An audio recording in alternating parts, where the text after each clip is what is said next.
శ్రీమాత్రే నమః. జై లలితాంబికాయి నమో నమః. అందరికీ నమస్కారం అండి. అమ్మ దయతో అందరూ బాగుండాలి, అందులో మనం ఉండాలి. ముందుగా అందరికీ శుభోదయము. మన బంగారు లలితమ్మ గురించి 96వ శ్లోకంలో ఏం వివరిస్తున్నారో చక్కగా తెలుసుకుందామండి. అమ్మవారు ఎలాంటిది మనని దగ్గర ఆశించకుండా మనకి కావాల్సిన పనులు అవి చేసి ఆమె భక్తులని ఎల్లవేళలా సంతోషంగా ఉంచడమే అమ్మ సంకల్పము. అంత పెద్ద ముత్తైదువు గురించి మనందరి చిన్న జీవులకి తెలుసుకునే ఒక అవకాశం వచ్చింది. అది కేవలము లలితా సహస్రనామం శ్లోకాల తాలూకా అర్థంతోనే సాధ్యము. తప్పకుండా మనందరం శ్లోకాలు ఎలాగో చదువుకుంటూ ఉంటాము నిత్యపారాయణ కింద మన ఇంట్లో, అలాగే ఈ అర్థాలతో ఆ శ్లోకాలు జోడించి చదువుకుంటే ఆహా అమ్మవారు ఇలా ఉంటారు అని ఆ శ్లోకం చదువుతున్నప్పుడు మనకు అర్థమవుతుంది. ముందుగా ఇప్పుడు మనము 96వ శ్లోకంలో అమ్మ గురించి ఏం వివరిస్తున్నారో చక్కగా తెలుసుకుందామండి. సుముఖీ నళినీ శుభ్రూ శోభనాసురనాయిక కాలకంఠీ కాంతిమతి క్షోభిని సూక్ష్మరూపిణి. మన లలితమ్మని సుముఖి అని పిలుస్తారు. అంటే అమ్మవారి ముఖము ఒక కాంతి వజ్రంలా మెరిసిపోతూ ఉంటుందంటే, మనం అందరం కూడా మరకత మణి గురించి లేదంటే మరకత విగ్రహాల గురించి వింటూ ఉంటాము. అంటే ఈ విగ్రహాలు ఏంటి అంటే ఏళ్ళు అవుతున్న కొద్దీ అభిషేకాలు ఎక్కువ చేస్తున్న కొద్దీ ఆ మరకత విగ్రహాలకి చాలా మంచి ఒక వెలుగు అలా పెరుగుతూ ఉంటుందంట. అంటే మెరిసిపోతూ ఉంటుందంట ఆ మరకత రాయితో చేసిన విగ్రహాలు.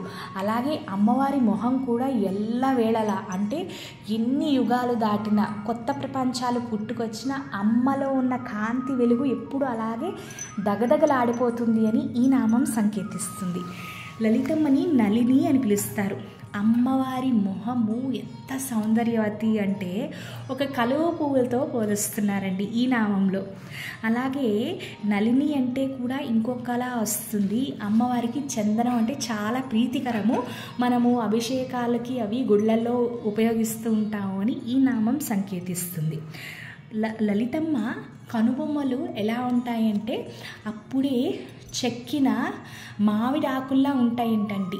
మన ఇంటి గడపలకి మామిడాకులు పండగలకు వస్తే కడతాం కదా, మంగళకరమైన మామిడాకులతో ఇక్కడ పోలుస్తున్నారు. మనం ఇది వరకు కూడా 17వ నామంలో చెప్పుకున్నాము. ఒకరోజు మన్మధుడు శివయ్య ఘోర తపస్సులో ఉంటే బాణం వేసి శివయ్య తపస్సుకి భంగం కలగజేస్తారు. అప్పుడు శివయ్య 3వ కన్ను తెరిచి మన్మధుడిని ఎక్కడ బూడిద చేసేస్తారో అని మన్మధుడు చాలా భయపడిపోయి లలితమ్మ వారి దగ్గరికి వెళ్ళి ఒక కోరిక కోరుతారు. అమ్మ ఈరోజు నువ్వే నన్ను కాపాడాలి జగన్మాత అంటే, చెప్పునైనా నీకేం చేయాలి అంటే, ఈ ప్రపంచంలో అన్నింటికన్నా సురక్షితమైన చోటు నీ ముఖము అమ్మ. నీ మొహాన్నే నా ఇంటి గృహం కింద చేసుకుంటాను.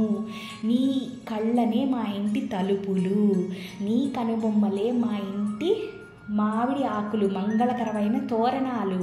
అందుకని ఇక్కడ లలితమ్మ కనుబొమ్మలు ఎలా ఉంటాయంటే అప్పుడే కట్టిన ఒక ఇంటికి మంగళ తోరణాలు మామిడాకులు ఉంటాయి చూడండి, వాటితో మన్మధుడు పోలుస్తూ అలా చెప్తూ ఉంటే అమ్మవారు అలా విని ఉండిపోయి సరే నాయన అని అమ్మవారు కూడా మన్మధుడికి చక్కగా అభయాన్ని ఇస్తారు. లలితమ్మవారు బ్రహ్మ విష్ణు మహేశ్వరుడు అన్ని దేవతలకి ఋషులకి మునులకి ప్రపంచంలో ఉన్న ఎలాంటి దేవతకి ఎంత పెద్ద దేవత అయినా సరే అమ్మవారే పై స్థానం అండి. అమ్మవారి కిందనే వీళ్ళందరూ ఉంటారు. ఎందుకు ముందుగా ఈ ప్రపంచాన్ని చెయ్యాలంటే ఏం చేస్తారు? అమ్మవారి గర్భంలోంచి ముందుగా ఎవరు వస్తారంటే 3 వస్తారు, బ్రహ్మ విష్ణు మహేశ్వరుడు. ఈ 3 వచ్చిన తర్వాతే బ్రహ్మదేవుడు మళ్ళీ అమ్మ దగ్గరికి వెళ్ళి శక్తి తీసుకుని ఈ ప్రపంచాన్ని సృష్టిస్తారు. విష్ణుమూర్తి అమ్మ శక్తితోనే ఈ ప్రపంచాన్ని నడిపిస్తారు. రుద్రుడు ఈ ప్రపంచంతోనే రుద్రుడు అమ్మ శక్తిని ఉపయోగించి ఈ ప్రపంచాన్ని నాశనం చేస్తారు. మరి వీళ్ళందరికన్నా ముందు ఎవరు వచ్చినట్టు? సాక్షాత్తు లలితా త్రిపుర సుందరి. ఆ అమ్మవారు వచ్చిన తర్వాత వాళ్ళ 3 నుంచి మిగతా బ్రహ్మ విష్ణు మహేశ్వరులు వచ్చి ఆ తర్వాత ఈ ప్రపంచము మొదలైంది. అందుకనే అమ్మవారు మహానాయకి, పెద్ద పట్టపురాణి అని ఈ నామం సంకేతిస్తుంది. ఇప్పుడు మనందరికీ తెలుసు, మన శివయ్య ఆయన గొంతులోని విషాన్ని ఉంచుకున్నారు. ఎందుకు అంటే మనని కాపాడడానికి, ఆ కాలకూట విషం నుంచి భక్తులని ప్రజల్ని కాపాడడానికి స్వామి ఆయన గొంతులోనే, అది లోపలికి మింగలేరు, బయటికి రాకుండా ఆయన గొంతులోనే సరిగ్గా అలాగే ఉంచుకుంటారు. అమ్మవారు మరి శివయ్యలో సగము, అర్ధనారీశ్వరుడు కదా మన శివయ్య, అంటే ఆయనలో సగభాగము అమ్మకి అంకితం చేసేసారు కదా. మరి ఈ శివయ్య ఈ విషయాన్ని గొంతులోని పాపం ఆ బాధ ఉంటుంది చూడండి, అమ్మవారు కూడా సగం పంచుకుంటారంటండి. ఎంత అద్భుతమైన నామము అంటే వింటుంటేనే అబ్బా అనిపిస్తుంది నిజంగా. ఆ విషం తాలూకా బాధని కూడా శివయ్యతో పాటు మన లలితమ్మ వారు కూడా పంచుకుంటారంట. అందుకని అంటే ఆ బాధని, అంటే వాళ్ళిద్దరి మధ్యన ఎంత అన్యోన్యత, ఎంత దృఢమైన ప్రేమ చూడండి లలితమ్మకి శివయ్య అంటే. కాంతిమతి, ఇక్కడ ఎవరైతే వేదాలు నేర్చుకుంటారో, నిజంగా లలితమ్మ మీద భక్తితో ఎవరైతే వేదాలు నేర్చుకుంటారో, ఈ వేదాలన్నీ నేర్చుకున్న తర్వాత అంట అసలు లలితమ్మ వారు ఎలా ఉంటారు అనేది వాళ్ళకి అర్థం అవుతుందంటండి. వేదాలు అనేవి అమ్మని తెలుసుకుని అమ్మని త్వరగా చేరుకునే ఒక మార్గము అని ఈ నామము, అంటే అమ్మవారు మురిసిపోతారంట, ఆహా నా భక్తులు నా కోసం వేదాలు నేర్చుకున్నారనమాట, కొంచెం త్వరగా ప్రసన్నం అవుతారు అని ఈ నామం సంకేతిస్తుంది. మనలో ఉన్న బాధలు, ఆందోళన, భయాలు, అంటే బయటికి వెళ్తే రకరకమైన మనుషులండి ఎంతో మనకి బాధని అవి కలిగిస్తూ ఉంటారు. అలాంటి క్షోభిని అంటే మనని క్షోభ పడకుండా, బాధపడకుండా రక్షించే జగన్మాత అని ఈ నామం సంకేతిస్తుందండి. సూక్ష్మ రూపిణి, మనం ఇదివరకు కూడా చెప్పుకున్నాం అండి చాలాసార్లు. లలితమ్మ వారు స్థూల రూపము, సూక్ష్మ రూపము అని రెండు రకాలుగా ఉంటారు. స్థూల రూపము అంటే మనకి కళ్ళకి కనిపించేది, బయట ప్రపంచంలో కనిపించేది, అంటే గుళ్ళో విగ్రహం రూపంలోనో ఇంట్లో పటాల రూపంలోని. సూక్ష్మ రూపము అంటే అణువు కన్నా చిన్న రూపంలో కూడా లలితమ్మ వారు ఉంటారు.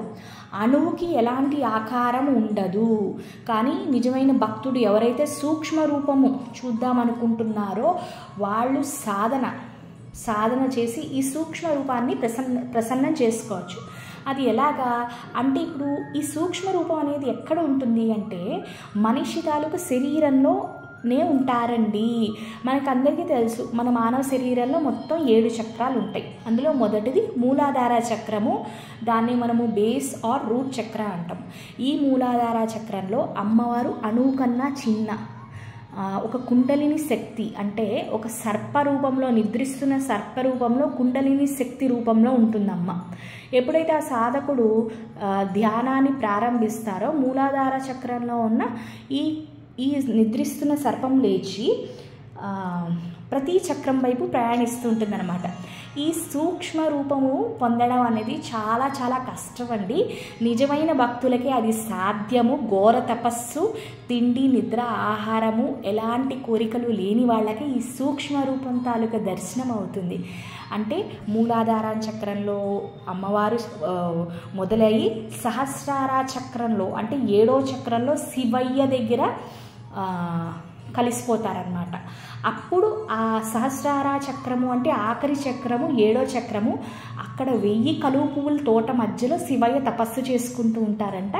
ఈ మూలాధార చక్రంలో ఉన్న అమ్మవారు వెళ్ళి అయ్యవారిలో కలిసినప్పుడు ఆ సహస్రార చక్రంలో అంట ఒక చందమామ ఉంటుందంట. ఈ చందమామ ఏం చేస్తుంది, ఎప్పుడైతే అమ్మవారు అయ్యవారు కలుస్తారో అమృత వర్షాన్ని కురిపిస్తుందంట ఈ చందమామ. అంటే 7, 6, 5, 4, 3, 2, 1 అంటే పైనుంచి కింద చక్రాలతో ఆ సాధకుడి ప్రతి చక్రం కూడా అమృత వర్షంతో తడిపేస్తుందంట. అంటే ఇంకా ఎప్పుడైతే చక్రాలు శుద్ధి అయిపోతాయో, అంటే ఎలాంటి మాలిన్యాలు ఉన్నా సరే, అంటే ఇప్పుడు మనలో చక్రాలు సమంగా లేవనుకోండి, తిరగవు. ఈ అమృత వర్షం వల్ల ప్రతి చక్రం కూడా చక్కగా శుద్ధి అయిపోయి గిరా గిరా గిరా తిరిగేస్తూ ఉంటాయన్నమాట. క్రమంగా పనిచేస్తూ ఉంటే ఆ సాధకుడికి కావాల్సిన ప్రతీదీ కూడా అంటే ఒక ఆనందం వచ్చేస్తుంది, పుట్టుకు వచ్చేస్తుంది, కేవలం ఆ సాధకుడు ఒక్కడికే తెలుస్తుంది. ఇది అండి లలితమ్మ వారి సూక్ష్మ రూపం గురించి మీరు ఇంకా తెలుసుకోవాలంటే 34వ శ్లోకం నుంచి 40వ శ్లోకం మధ్యలో వస్తాయి. నేను ఆల్రెడీ ఇదివరకు చెప్పేశాను, క్లియర్గా చెప్పేశాను. కుండలిని శక్తి అంటే ఏంటి, సుషుమ్న నాడి అంటే ఏంటి, అమ్మవారి సూక్ష్మ రూపము అంటే ఏంటి, మీరు ఇంకా డీటెయిల్గా తెలుసుకోవాలంటే అవి చూసుకోవచ్చండి ఒకసారి. దీంతో 96వ శ్లోకం అయిపోయిందండి. మీ అందరికీ మా హార్డ్ వర్క్ నచ్చితే తప్పకుండా లైక్ చేయండి, కొత్త వాళ్ళు సబ్స్క్రైబ్ చేసుకోండి. శ్రీమాత్రే నమః. లోకా సమస్త సుఖినో భవంతు.